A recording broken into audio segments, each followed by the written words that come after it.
as my role, Miss Democracy, I am ever the optimist. I don't consider myself dead. Look at me, I'm thriving, I'm alive.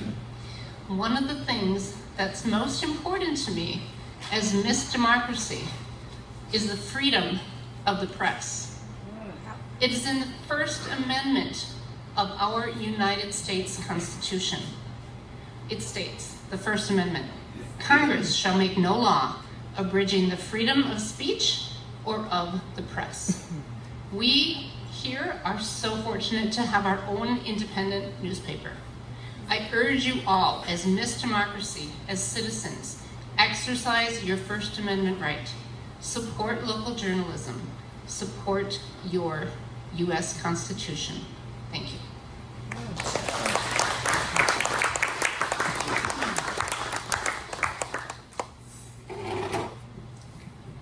Thank you, Carrie. Now, last we're going to hear from Uncle Sam's favorite Aunt Tifa.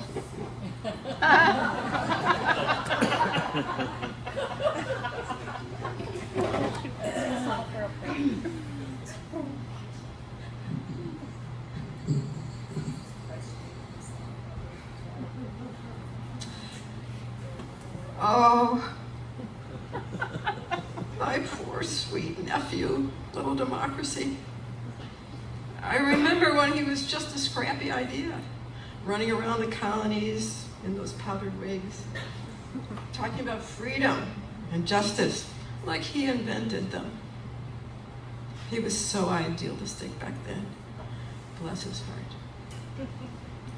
But oh, how he grew. He learned to walk, to vote, to filibuster, to overthrow kings, and then crown corporations instead. It's what all boys do when they lose their way, isn't it? I told them, Demo honey, keep your head down. Don't go hanging around with fascists and Facebook. They'll be the death of you. But did he listen? No. He thought he could fix them with facts and hope. Well, hope ran out. The facts got gerrymandered. Still, I'm proud of my boy. He gave us a good couple centuries of messy freedom. He made us believe in something bigger than ourselves, like voting, or at least arguing at Thanksgiving. And I promise you this, though the body may be cold, the spirit of resistance still runs hot in this family. So, if you feel a little fire in your gut tonight, that's just your Antifa reminding you. The revolution is reunion. Now somebody pour me some cider. I'm toasting to the resurrection.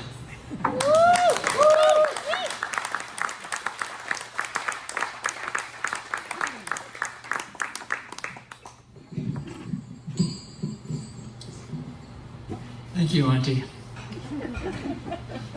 The thing about theater, political theater especially, is that it can be very, very real, very, very honest, maybe in ways we can't be at other times. So folks, here's one thing I want you to remember tonight. You must remember this. Death does not have to be the end of everything that we treasure. An acorn falls from the oak tree to the ground and dies because that's the way it goes. But in its death lies the potential for something new. If it falls on the blacktop and gets washed into the gutter, we have nothing. But if it falls into a spot of good, welcoming soil, something new, like the old but better, can be born. What we fear we have lost, or at least are losing, may rise again like that seed, perhaps as a new and mighty oak tree. So if Uncle Sam could talk to you tonight, I think he would be saying something like this. Okay, mourn me if you want, but don't you dare give up. Don't you dare forget where you came from. Don't you dare think this is the end and not in fact, a possibility of a whole new beginning.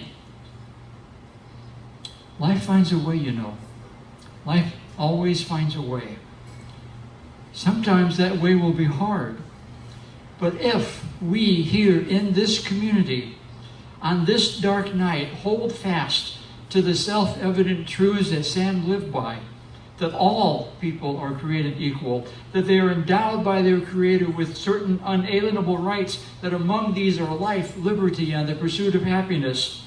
If we hold fast here, the future we are heading into, however long it takes, will be better. We are grieving tonight what we are losing, what we may have already lost.